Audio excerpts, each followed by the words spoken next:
और हमारे सभी दर्शकों से ये गुजारिश है, ये रिक्वेस्ट है कि हमारे चैनल झारखंड उदय न्यूज़ को जरूर सब्सक्राइब करें।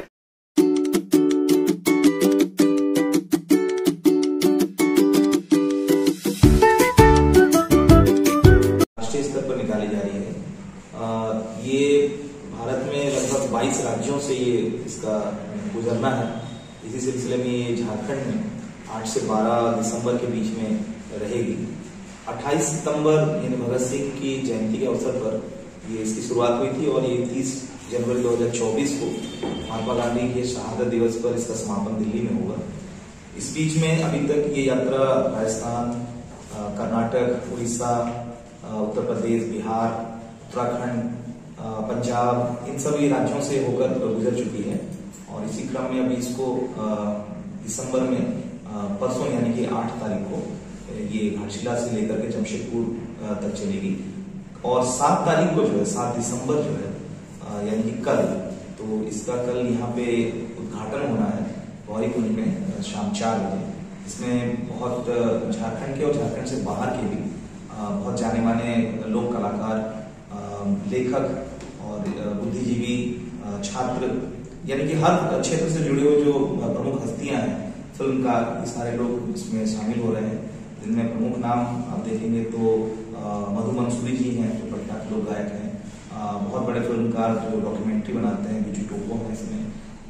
झारखंड और देश के बहुत बड़े लेखक रणेंद्र इसमें शामिल हो रहे हैं। डॉक्टर भारती चित्रकार हैं, वो भी शामिल हो रही हैं। छत्तीसगढ़ रायपुर से इसमें निसार अली आ रहे हैं, जो उनके नाचा, जो वहाँ का लोक नृत्य और जो कला की शैली है उसके कलाकारों का दल लेकर के आ रहे हैं। तो कल गौरीकुंड में इसका जब उद्घाटन होगा तो विभिन्न प्रकार के सांस्कृतिक कार्यक्रम होंगे और वहां से लेकर एक रंग जुलूस जो है, एक मार्च, सांस्कृतिक मार्च जो है वो पूरा धूमधाम के साथ में गौरीकुंड से चल करके मोहंडा के यूनियन ऑफिस के प्रांगण तक आएगा। तो कुल मिलाकर कल का ये कार्यक्रम रहेगा। उसके बाद 8 तारीख को सुबह से फिर ये पदयात्रा शुरू हो जाएगी विधिवत तरीके से और यहाँ पूर्वी सिंहभूम के अलग अलग गाँव से होकर गुजरते हुए जमशेदपुर तक जाएगी। ये प्रारंभिक तौर पर ये इसका मोटा रूपरेखा है। राष्ट्रीय स्तर पर जो 2.5 अखर प्रेम की जो यात्रा जो चल रही है, क्या ये उसी का एक हिस्सा है? जी, ये 2.5 अखर प्रेम यात्रा दरअसल इसका उद्देश्य क्या है, इसको क्यों करने की जरूरत है, इसकी क्या जरूरत भी है और महत्व क्या है इसका। दरअसल हम देखते हैं कि हाल के दिनों में जो हमारे समाज के अंदर एक तरह से सहिष्णुता, प्रेम, भाईचारा, दोस्ती, इस तरह की जो बातें थी, जो भावनाएं हमारे जीवन का एक अभिन्न हिस्सा होती हैं, वो धीरे धीरे कहीं कहीं पे कम होती जा रही हैं। लोग भूल रहे हैं, लोग थोड़ी थोड़ी बात पे उग्र हो जाते हैं या दूसरे को सुनने की, समझने की जो एक तरह के कह सकते हैं कि जो भावना है वो कम होती चली गई है। तो लेकिन भारत ऐसा नहीं है। भारत की जो मूल आत्मा है वो प्रेम, बंधुता और सहिष्णुता और ये तमाम बातें इसमें शामिल होती है, इसका रंग बनाती है वही दरअसल। साथ साथ हम ये भी देखते हैं कि जो श्रम होता है, मेहनत करने वाला जो वर्ग होता है और कला का जो रिश्ता होता है वो बहुत गहरा रिश्ता होता है। भारतीय परंपरा के अंदर आप देखेंगे कि प्रत्येक काम काज से जुड़े हुए गीत और नाच जो है वो हमारे परंपरा का हिस्सा होते हैं। चाहे वो खेती हो, चाहे वो मिट्टी का काम करने का हो या वो कारीगरी का कुछ हो, कपड़े बुनने का काम हो। तो आप देखेंगे कबीर का जो ये वाणी है 2.5 अखर प्रेम, और कबीर जुलाहा थे, तो वो भी जब सूत काटते थे और कपड़े बुनते थे तो वो भी इस तरह की जो दोहे बनाते थे, गाते थे। तो यहाँ से भी हम लोग को ये प्रेरणा मिलती है कि श्रम और कला का रिश्ता गहरा होता है। श्रम करने वाले लोग ही वास्तविक कलाकार होते हैं, जो पसीना बहाते हैं खेतों में या फैक्ट्रियों में, वो जो गीत रचते हैं, वो जो गीत बनाते हैं। तो क्यों नहीं हम 2.5 अखर प्रेम के बहाने ऐसे कलाकारों जो गाँव में हैं, जो देशज कलाकार हैं, जो इस तरह से हाईलाइट नहीं होते हैं या बहुत चमक दमक वाली जिंदगी उनकी नहीं होती है, लेकिन वो मूलतः वही कलाकार होते हैं। उनके पास बहुत लंबे परंपरा का जो है वो एक तरह से उनके पास भंडार होता है, अपने पुरखों से वो अर्जित करते हैं, वो सब जाते हैं। तो इस तरह से आदान प्रदान का भी नई पीढ़ी के साथ में बहुत इसकी जरूरत भी है।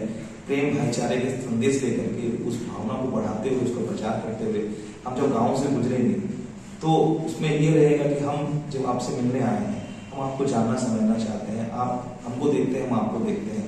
ये हाल के दिनों में कम हो गया है, जब सोशल मीडिया और तमाम तरह के डिजिटल उपकरण है, हम व्यक्ति से मिलना जुलना, व्यक्तिगत पारस्परिक संपर्क, ये चीजें कम हो गई हैं। तो जब कोई चल कर जाता है आपके पास तो उसका एक अलग ही उसका असर होता है कि लोग कहते हैं कि चलो हमारे पास कोई आया है, हमसे कोई बात करना चाहता है। तो ये जो संवादहीनता की स्थिति हो गई समाज के अंदर, या एक तरह से जड़ता आ गई समाज के अंदर, कलाओं के प्रति अनादर है और बहुत कुछ जो है वो मूल कलाएं नहीं है। कई बार कृत्रिम रूप से भी कलाओं को आजकल हम देखते हैं कि बना लिया जाता है, गढ़ लिया जाता है। आज जैसे बहुत पारंपरिक वाद्य यंत्र जो है वो बजाने वाले लोग नहीं रहे, लोगों के प्रति कोई नई पीढ़ी में उत्सुकता भी नहीं है, जानते सीखते भी नहीं है। लेकिन इससे कलाओं को अगर हम बचाना चाहते हैं तो हमको अपने से उन तक पहुंचना होगा। तो कुल मिलाकर के जो सुंदर भारत की कल्पना हमारे अंदर है, हर किसी के अंदर एक अपना भारत, खूबसूरत भारत की जो कल्पना है, तो उसको कैसे हम हासिल करेंगे? तो जब तक हम पैदल नहीं चलेंगे, पैदल चलना, यात्राएं, भारतीय परंपरा में यात्राओं का बड़ा महत्व रहा है। क्योंकि जब भी कोई, जैसे महात्मा गांधी को अगर कोई राह नहीं सूझती थी कि क्या करे, तो वो यात्रा करते थे। और से बहुत हमारे देश में विदेशों से भी यात्रा करने के लिए संघ से लेकर लंबी परंपरा रही है, लोग आते रहे हैं। राव साकेत ने लंबी लंबी यात्राएं की हैं और इस तरह से उन्होंने खोजा है जीवन को। हम अपने देश, अपनी मिट्टी के रंग को, अपनी विविधता की सुंदरता को तो हम तभी खोज पा सकते हैं जब हम यात्रा करें। तो इसी बहाने ढाई एकड़ प्रेम की जो ये यात्रा है, इसके तहत जब लोग, जो कलाकार निकलेंगे और जब जनता तक जाएंगे, उनसे सीखेंगे, समझेंगे, तो जाहिर तौर पर उसका असर खुद पे ही होगा और समाज पे भी होगा। मैडम, ये जो 8 दिसंबर की जो यात्रा है, इसका पूरा पृष्ठभूमि बताइए। 8 दिसंबर को जैसा कि शेखर जी ने बताया कि गौरीकुंड से शुरू होगी और उसके बाद फिर ये पूरा हमारे क्षेत्र में जो जाएगा, पूरा बताइए इसके बारे में। जैसे कि 7 तारीख गौरीकुंड से ये यात्रा शुरू होगी, यूनियन ऑफिस तक आएगी। इसके बाद 8 तारीख सुबह ये यात्रा धर्मबहार होते हुए आपका एदलबेड़ा, फिर झापड़ी सोल हमारा दोपहर का पड़ा हुआ है। उसके बाद फिर वहां से हम लोग सब निकल चलेंगे आपका बनकाटी होते हुए, एदलजुड़ी होते हुए कालाजोर रात्रि पड़ाव है। कालाजोर में रात्रि पड़ाव के साथ साथ वहाँ पे कुछ सांस्कृतिक कार्यक्रम भी रखा गया है और वो यात्रा 8 तारीख वहीं पे विश्राम करेगी। फिर 9 तारीख की सुबह वो राजावासा होते हुए आपका हलूदबनी से होते हुए आपका अंदर बाबुलिया गांव से लेकर के आपका वो पहुंचेगी बागलबेड़ा तक। बागलबेड़ा में आपका सुबह तक पहुंचने के बाद वो यात्रा आपका खड़ियाडी पहुंचेगी दोपहर की, और फिर दोपहर में भी वहाँ पे सांस्कृतिक कार्यक्रम है, वहाँ सांस्कृतिक कार्यक्रम खत्म होगी और वो यात्रा चल करके पहुंचेगी रात को गालुडी में भी आंचलिक मैदान में ही सांस्कृतिक कार्यक्रम का आयोजन किया गया है। तो इस तरह से ये पड़ाव 2 दिन घाटशिला क्षेत्र में ही ये घूमेगी।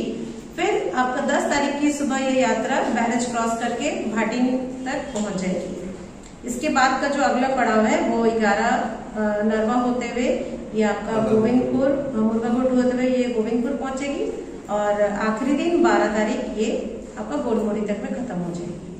तो ये पूरा यात्रा का पड़ाव है, जितने सारे कार्यक्रम भी होंगे उसी में ही, और जो यात्रा जहाँ पे दोपहर को रुक रही है या फिर जहाँ रात्रि विश्राम है तो वहाँ पे भी सांस्कृतिक कार्यक्रम अलग अलग तरह से वो होंगे।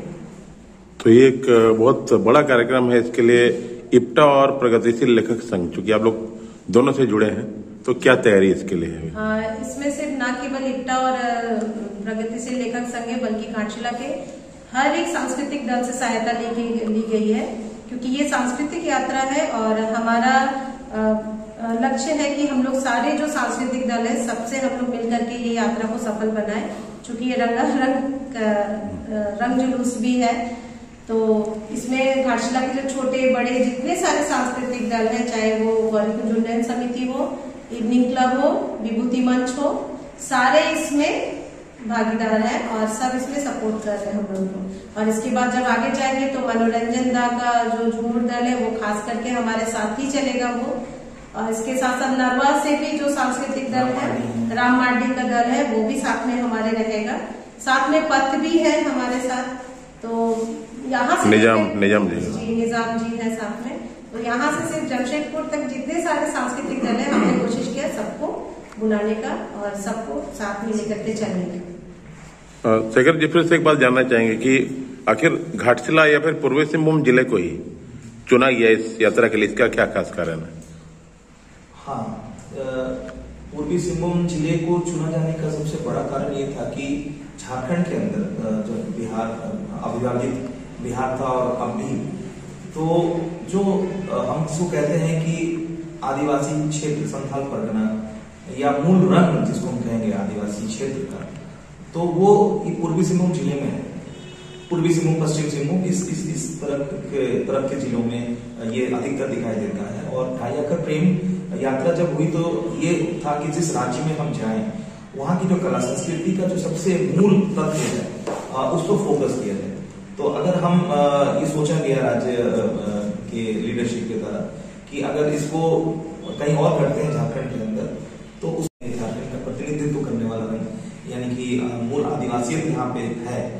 तो इस तरह से और अलग अलग जगहों पर अलग अलग संप्रदाय हैं, समुदाय हैं, लेकिन फिर ये कहा गया कि बहुत तरीके से कि घाटशिला से जमशेदपुर के बीच में इसको रखा जाए, क्योंकि यहाँ पे जितने भी गाँव मिलेंगे जिस तरह का कल्चर है यहाँ पे केवल संथाल नहीं रहते, कोल भी रहते हैं, भूमि भी रहते हैं, और अलग अलग छोटे लोग भी रहते हैं और अलग तरह की जातियां रहती हैं। उन सब का एक कंपोजिट कल्चर भी यहाँ देखने को मिलता है।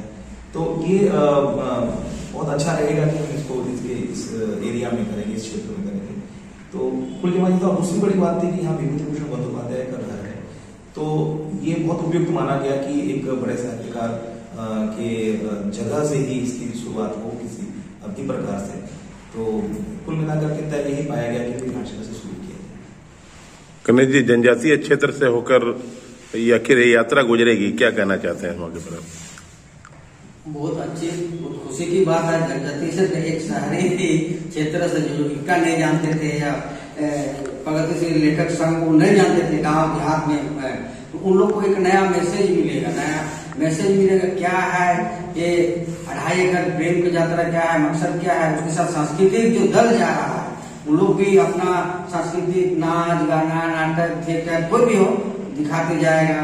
तो वो एक उत्साह बहुत है। हम रिसेंटली गांव में गए थे, उन लोग हाँ बहुत अच्छी बात है। जब हम लोग का कार्यक्रम को जाना देखा, वीडियो में हम उसको दिखाया कहाँ कौन स्टेट में कैसे कैसे वो लोग आ रहा है, ये तो बहुत खुशी की बात है। हम लोग भी उन लोग को देंगे, उन लोग अपना तैयारी भी कर रहा है अपना संस्कृति दिखाने के लिए, नाच गाना के लिए। और अब उन लोग पूछ रहे आप लोग भी दिखाइए, हाँ हम लोग भी, जो हम लोग रहेंगे मैंने पद यात्रा में हम लोग भी दिखाएंगे, हम लोग भी सुनाएंगे वाद्य यंत्र को लेकर के जो हो सकता है, बस वही बहुत उत्साह है।